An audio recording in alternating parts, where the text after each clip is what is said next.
চলে এসেছি এয়ারপোর্টে। তো ভাবছি কি যদি এয়ারপোর্টের কাছাকাছি বাড়িটা হতো খুবই সুবিধা হতো। বিশ্বাস করো আমি মানে প্লেনে আমার যতটা টাইম যাবে তার থেকে অনেকটা বেশি টাইম যায় বাড়ি থেকে এয়ারপোর্ট আসতে।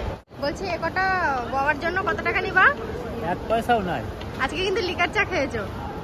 কি করবো, পয়সাও মানে দুধ চা 15 টাকা, লিকার চা 5 টাকা। সেটা তো বাইরে, ভেতরে কিন্তু আরো দাম জিনিসের। আমি কিন্তু বাইরে থেকে খেয়ে আসিনি, ভেতরে খাবো বলে। এখানে কত 105 টাকা নিয়েছিল গতবার।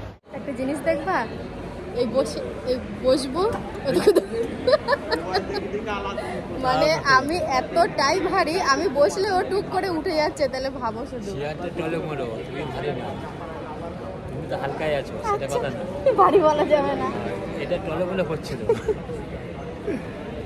এদিকে দেখলাম বৃষ্টি হয়েছে ভালোই, কিন্তু আজকে সকালবেলার ওয়েদার ভীষণ ভালো ছিল। আমি যখন সকালবেলা ঘুম থেকে উঠলাম তখন ভীষণ ভালো ওয়েদার।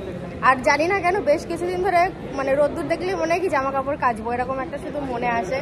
তো আজকে তো বেরোলাম, আজকে শুধু ওই পণ্যের কটা শাড়ি টাড়ি এগুলো কেচে দিয়েছি একটা দুটো, তাছাড়া তেমন কিছু কাচা হয়নি। মুম্বাই গিয়ে কাছাকাছি করো। হ্যাঁ তা তো অবশ্যই করবো।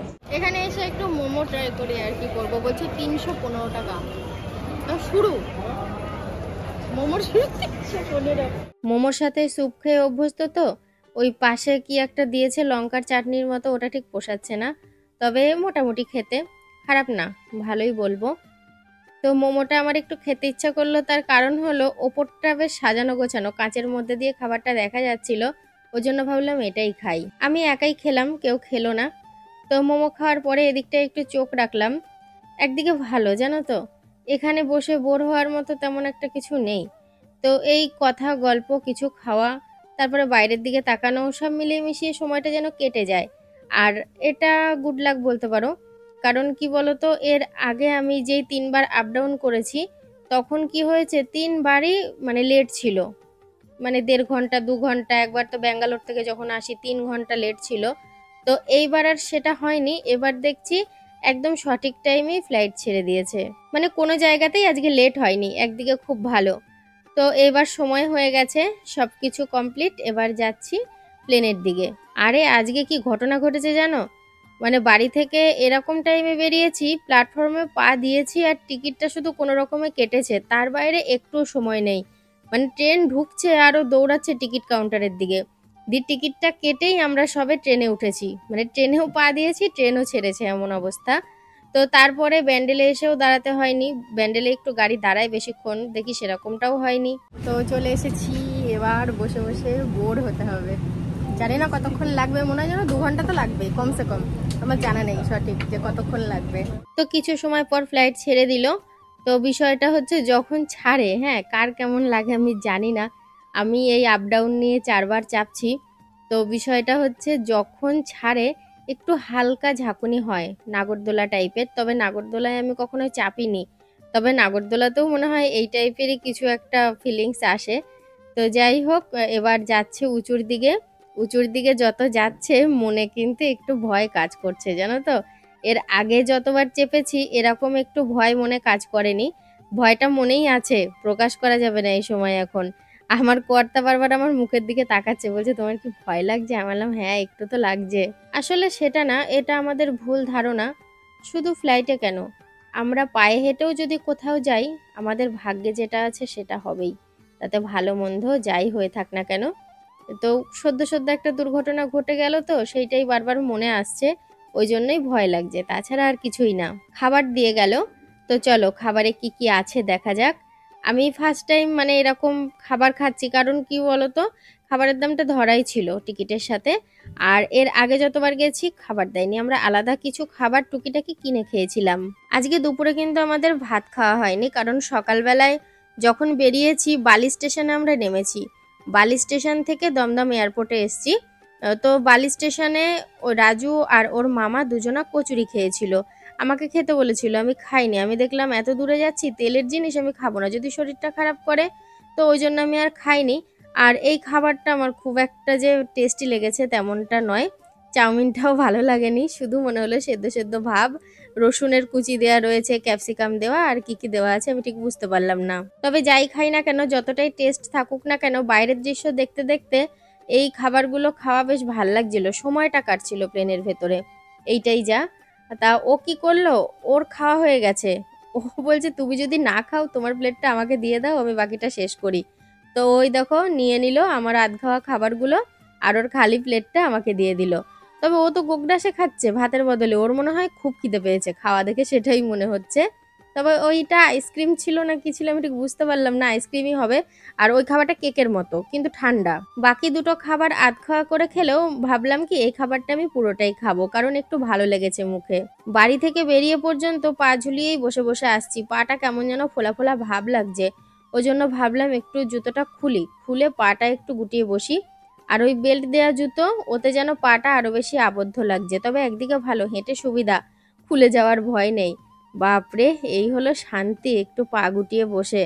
সত্যি বাপু, এরকম ভাবে বসার চাইতে শান্তি কিন্তু আর কিছুতে নেই। পা গুটিয়ে বসলে খুব আরাম হয়, আমার তো হয় অন্তত। বাইরে দিয়ে তাকিয়েছিলাম, খারাপ লাগছিল না।